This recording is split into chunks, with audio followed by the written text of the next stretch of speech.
நண்பர்களுக்கு வணக்கம். தினம் ஒரு தாவரத்தில் இன்று காசோனிஸ் ட்ரைஃபோலியா, புஷ் கிரேப்ஸ்ன்னு சொல்லுவாங்க. அதே போல் ஃபாக்ஸ் கிரேப்ஸ்ன்னு சொல்லக்கூடிய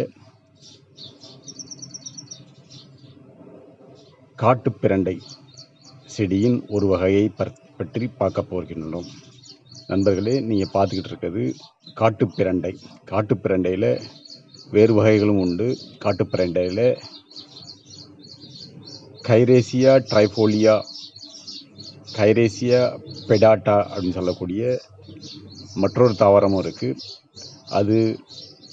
அதனோட இலைகள் பார்த்திங்கன்னா 5 இலைகள் கொண்டதாக இருக்கும். மா இலைகளை போல் இருக்கும். நீங்கள் பார்த்துக்கிட்டு இருக்கிறது 3 இலைகளை கொண்ட காசோனிஸ் ட்ரைஃபோலியா, புஷ் கிரேப்ஸ்ன்னு சொல்லக்கூடிய காட்டுப்பிரண்டை பற்றி பார்த்துக்கிட்டு இருக்கோம். இந்த காட்டுப்பிரண்டை செடி ஒரு கொடி இனமாகும். இந்த கொடியில் பார்த்திங்கன்னா ஒவ்வொரு கிளைகள்லேயும் 3 இலைகள் இருக்கும் பார்க்குறதுக்கு. அந்த 3 இலைகளை பார்க்குறதுக்கு இலை ஓரங்களில் சிறு சிறு பற்கள் போன்ற அமைப்பு இதில் காணப்படும். இதோட பூக்கள் பார்த்திங்கன்னா கொத்தாக பூக்கள் பூக்கக்கூடியது.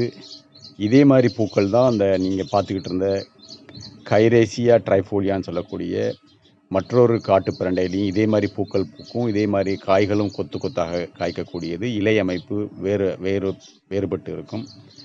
இந்த கேசோனிஸ் ட்ரைஃபோலியா அப்படின்னு சொல்லக்கூடிய புஷ் கிரேப்ஸோட பூர்வீகம் ஆசியா, ஆஸ்திரேலியா ஆகும். இதோட காய்கள், இதை காட்டுப்பிரண்டைன்னு ஏன் சொல்கிறாங்கன்னா, இதோட காய்களை நீங்கள் சாப்பிட்டு பார்த்தீங்கன்னா காய்களுக்குள்ளே ஒரு சிறு விதைகள் இருக்கும், 2 விதைகள் இருக்கும்.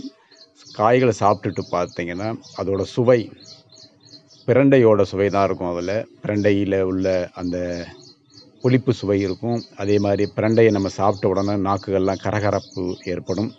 அதே போல் இந்த காட்டுப்பிரண்டையோட காய்களை, பச்சை காய்களை நீங்கள் சாப்பிட்டீங்கன்னா, இந்த பார்க்குறீங்க பச்சை காய்களை சாப்பிடும்போது புளிப்பு சுவையாக இருக்கும். நாக்கு லேசாக கரகரப்பு ஏற்படும். இந்த இலைகளும் காய்களும் சாப்பிடக்கூடியவை. கேசோனிஸ் ட்ரைஃபோலியான்னு சொல்லக்கூடிய இந்த புஷ் கிரேப்ஸோட வடமொழி பேர் அமல்பேல்னு சொல்லுவாங்க, ராம்பேல்னு சொல்லுவாங்க. இது சளி, இருமலை இது சரி செய்யக்கூடியது. உடலில் உள்ள நச்சுத்தன்மைகளை இது வெளியேற்றக்கூடியது. குடல் புழுக்களை இது வெளியேற்றக்கூடியது. எலும்பு முறிவை சீக்கிரம் குணப்படுத்தக்கூடியது. நண்பர்களே, இந்த புஷ் கிரேப்ஸ்ன்னு சொல்லக்கூடிய காட்டுப்பிரண்டையோட இலைகள் 5 to 10 இலைகளை எடுத்து நீரிட்டு காய்ச்சி வடிகட்டி குடிச்சிட்டு வரனால சளி, இருமல், சுவாச கோளாறுகளை இது போக்கக்கூடியது. குடலில் உள்ள புழுக்களை இது வெளியேற்றக்கூடியது. இதனுடைய வேரை கஷாயமாக்கி குடிச்சிட்டு வரனால எலும்பு முறிவு வெகு சீக்கிரம் குணப்படுத்தக்கூடியது. இதனோட வேர் கஷாயம் அல்லது இலை கஷாயத்தை குடிச்சிட்டு வரனால உடலில் உள்ள ப்ரீ ரேடிக்கல் எலிமெண்ட்ஸ் சொல்லக்கூடிய தன்னிச்சையாக செயல்பட்டு புற்று ஏற்படுத்தும் நச்சுக்களை இது வெளியேற்றக்கூடியது. இலை கஷாயத்தை குடிச்சிட்டு வரனால காய்ச்சல், உடல் வலியை போக்கக்கூடியது.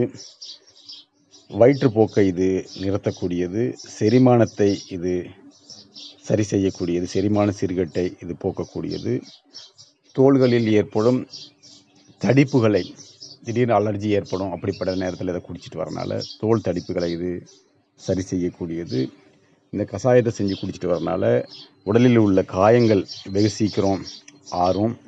அது மட்டும் இல்லாமல் இதோட இலை கஷாயம் அல்லது வேர் கஷாயத்தை குடிச்சிட்டு வரனால இரத்தத்தை இது சுத்தம் செய்யக்கூடியது.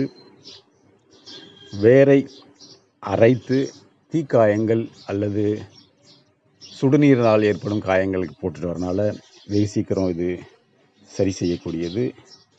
இந்த காட்டுப்பிரண்டையோட இலைகளை அரைச்சி சாறு எடுத்து நெற்றியில் பூசிட்டு வரனால தலைவலியை இது போக்கக்கூடியது. இதனுடைய இலை சாறை முடிகளின் வேர் பகுதியில் நன்றாக அழுத்தி மசாஜ் செய்து சிறிது நேரங்களுக்கு குளிச்சுட்டு வரனால தலைப்பொடுகை இது போக்கக்கூடியது. இதனுடைய இலைச்சாறை கஷாயமாக்கி உள்ளே குடிப்பதாலும், இலையை அரைத்து அந்த பசையை கடிவாயில் கட்டுவதாலும், பாம்பு கடி, தேள் கடி போன்ற விஷப்பூச்சிகளால் ஏற்படும் விஷத்தை முறிக்கக்கூடிய தன்மை உடையது. இந்த காட்டுப்பிரண்டையோட காய்களில் உள்ள இருந்து எடுக்கப்படுற விதைகளை காய வச்சு பொடி செய்து தினசரி 1/4 கரண்டி சாப்பிட்டுட்டு வரனால இரத்தத்தில் உள்ள சர்க்கரை அளவை இது குறைக்கக்கூடியது.